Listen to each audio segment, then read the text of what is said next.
On Saturday, a contract that we had been expecting for weeks, Deshaun Watson agreeing to terms with the Texans on his second deal before he was ever in a position where he was going to take any hits, potentially get injured. The injury risk shifts to the Texans with a 4-year extension on top of the 2 years that Watson had left on his first-round rookie contract from 2017. He gets paid a lot of money.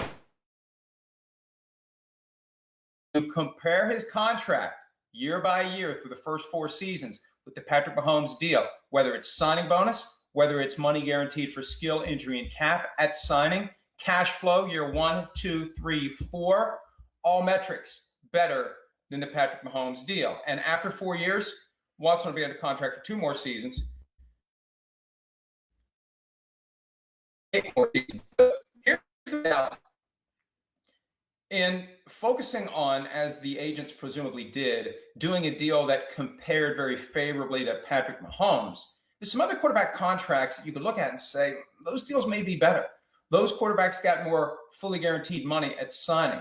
Those quarterbacks have better cash flow through 1 year, 2 year, 3 years, 4 years. One name right off the top of the head, Ryan Tannehill, who has $118 million over 4 years with his 4-year deal with the Titans. Deshaun Watson will make $110 million over the next 4 years. Which guy would you rather have over the next 4 years? All due respect to Ryan Tannehill, I doubt that anyone would say, give me Tannehill over Watson. And yet Tannehill, over the next 4 seasons, will make $8 million more than Watson.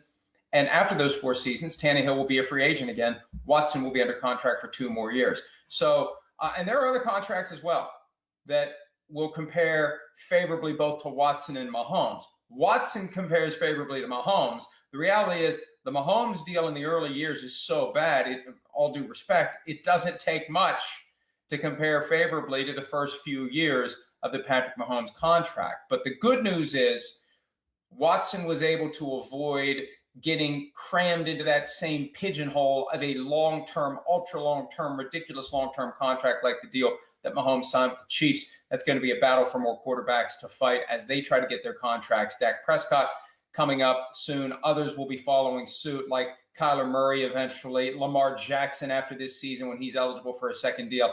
It's always better to take a shorter-term contract and have flexibility than to lock yourself in for a dozen years like Patrick Mahomes did. Now, I understand why he did it. I get it. It's his right to do it. But when we look across the board at all quarterback contracts and compare them, some are going to be better than others. And the quarterbacks who commit for 12 years are going to be in a tough spot to be able to say, I got the best of the contracts. Watson's deal, better than Mahomes. The reality, there are other deals out there better than both. And it makes you wonder how long until the players realize it and how long until the market gets to a point where both Watson and Mahomes will say, I think it's time to redo those deals because maybe they weren't as good as they ultimately could have been. Hi, I'm Mike Tirico, and thanks for watching.